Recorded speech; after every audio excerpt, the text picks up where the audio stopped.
Border Patrol agents who took down Uvalde shooter were slowed by chaos and bad information. 3 of the agents have been given medals for valor. But they were slow to confront the gunman, in part because they lacked a key piece of equipment.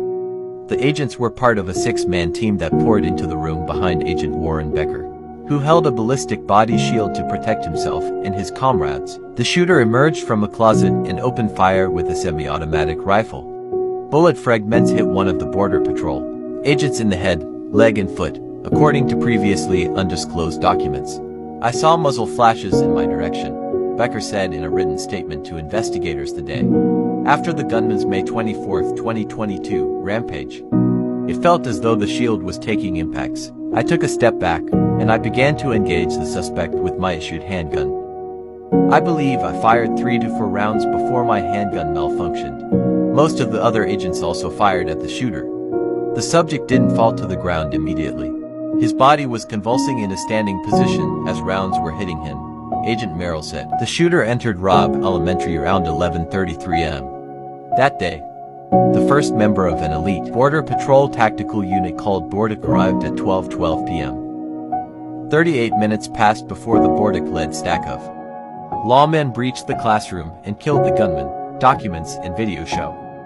The Border Patrol agents waited even after hearing a fresh burst of gunfire from inside the classroom around 12:20 p.m. They continued to wait even after U.S.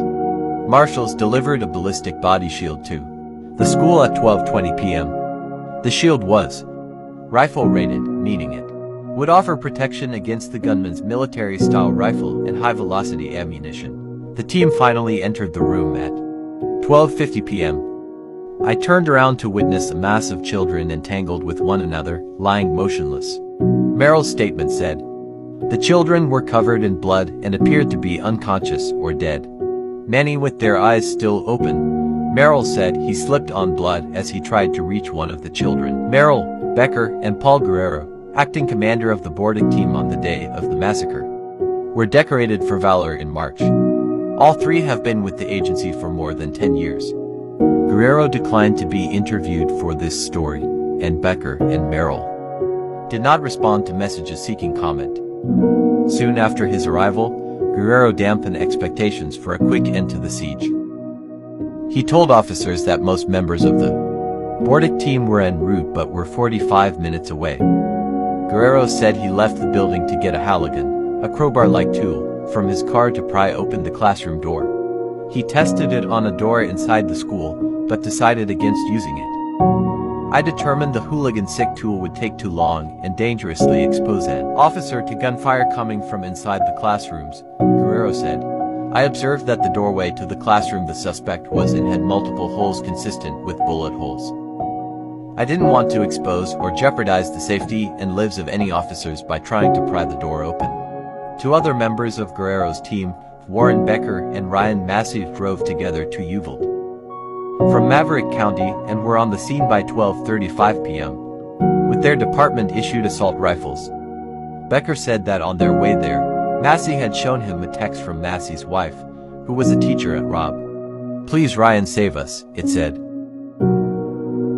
Merrill said he arrived at Robb at about 12:30 p.m. outfitted with his helmet, rifle, to 30-round magazines fully loaded with .2 to .3 caliber bullets and to first aid kits. In the meantime, Guerrero was given more bad information. He said he was told that the door to room 111 was locked. It wasn't, as investigators later learned. Acting on effective of the same information available to Chief Arredondo, including an assumption of injured victims in the room, the BORTAC commander on scene waited until ranging a rifle-rated shield and obtaining a working master key before attempting to breach the classrooms. Guerrero said he was given a master key and tried it on a hallway door, but it didn't work. He tried another master key on a janitor's door next to the classroom where the shooter was. That key worked, and Guerrero decided he would use it to open the door to room 111. At 12:20 p.m., just after the arrival of the rifle-rated shield, Ramos fired shots in one of the classrooms, the first gunfire since the early minutes of the incident.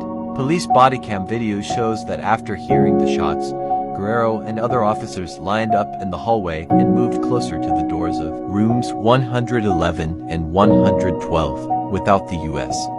Marshal shield. Guerrero may have been unaware that it had arrived. After a few seconds, he waved his arms, and the officers behind him stopped their advance. In his written statement, Guerrero didn't say why the stack of officers pulled back. Finally, the team swung into action. Guerrero said, "I asked Becker to grab the ballistic shield and cover me down the hallway as I opened the classroom door." Becker held the shield in front of the doorway to room 111 as Guerrero inserted the master key. Becker, holding the shield, was the first to enter the classroom. Behind him, in order, were Guerrero, Zavala County Sheriff's Deputy Jose Vasquez, Merrill, and at least one other officer. Inside the classroom, Becker saw the door to a closet about 10 feet away swing open. "And I saw the suspect's long black hair and black clothing as he stepped forward." Jackson said he was about to cross the room's threshold when he was struck in the head by a chunk of bullet. He realized fragments had also hit one of his legs and a foot. The bullets may have broken up after striking the ballistic shield or the floor. "I believe the first round that was fired was the round that struck me. I heard numerous rounds in fast succession. The impact to my head spun me sideways, and I was disoriented. I then felt a pain in my foot, and I believed I was struck." Other officers shot back, immediately fired at this individual until he fell to the ground and stopped moving, Merrill said. The shooting occurred in a matter of seconds. The agents confronted a scene of carnage as they helped other officers move survivors to the hallway or out of the building to be treated by medics. Upon clearing the room, I observed children crawl out from under a desk area along the wall, surrounded by other seriously wounded children, Becker said. A middle-aged woman was lying with the children and appeared to have tried to shield as many children as she could. 2 teachers, Irma Garcia or Eva Mireles, died in the massacre. It was unclear which one Becker was referring to. Medics tried to treat Jackson, but he told them to tend to the wounded children. A Border Patrol colleague later drove him to Uvalde Memorial Hospital, where he was treated and released that day. The floors were slick with blood. The children were entangled together in a manner that they appeared to be holding each other, Merrill said. He called out to other officers that there are bodies in here. He tried to pull a boy out from under a desk. The child, possibly still alive, was entangled with other bodies, and Merrill slipped on blood. Other officers took the boy and other children away. Merrill entered the adjoining classroom and found another pile of children's bodies. He picked up a brunette girl wearing a short sleeve and jeans and tried to balance her on her feet so he could lift her to his shoulder. He thought she was dead. She stood without any assistance for a second, and I realized she was alive, he said. I threw her over my shoulder and ran her to the triage area and yelled several times, "She is alive." She'd been shot in the arm, but didn't say a word as a medic examined her. Merrill ran back to the classroom to help other survivors. One boy had a weak pulse. Merrill and other agents carried him to an ambulance, which had no gurney. An EMT told them to put the child on the floor of the ambulance.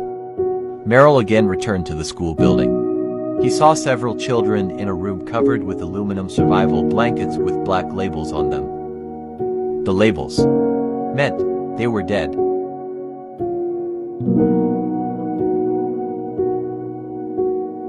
May God rest their souls.